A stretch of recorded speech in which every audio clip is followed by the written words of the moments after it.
I set up a painting with no real idea of what I want to produce. It just talks to me, and the painting takes a form, and I get into that flow, and so I'm going with what the painting asks of me. Being able to completely paint over if I don't like it. I love the idea of scratching back if I like parts of it. And I am deeply dropped into a place that is transformative and transporting and otherworldly sometimes. I love blending it in that way and seeing how the drips. I might take my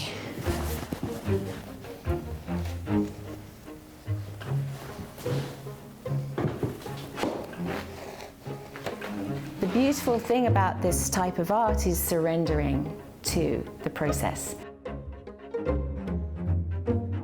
I have the music going when I'm painting, and so that often takes me somewhere. When you're free and loose and uninhibited and unself-conscious, you can make marks that are very much along those lines. And so often when I'm dancing, I'm thinking about thin lines and big spaces. And if it's a jagged, if it's a sharp movement, sometimes I look at my marks and they're very staccato-y.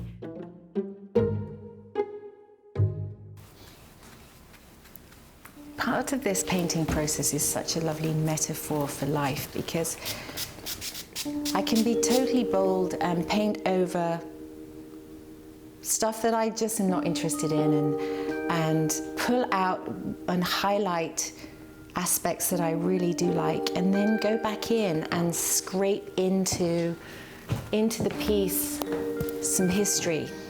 It's just a nice metaphor that we get the chance to keep on reinventing and curating our life the way we want it to be. I'm an interior designer, but I always wanted to be a painter. When I just paint, I paint for me and emotionally, what comes up, what colors I love, with no rules.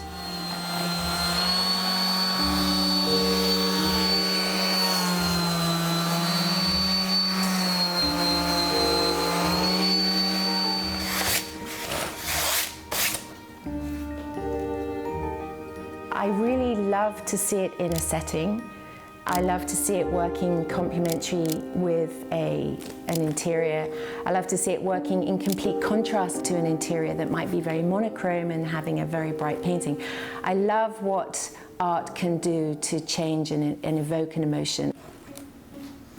Picasso has a great quote that says, "We're all born as artists, all children are artists. The problem is remaining an artist as we become an adult." This was an experience of playing like a child, and abstract was the most ideal format for that, because there are no real boundaries. It was a wonderful permission to quieten the world around me and just focus on my design and my art. All I want to do is be here and experiment and keep on pushing my edges. I can't get enough of it, really.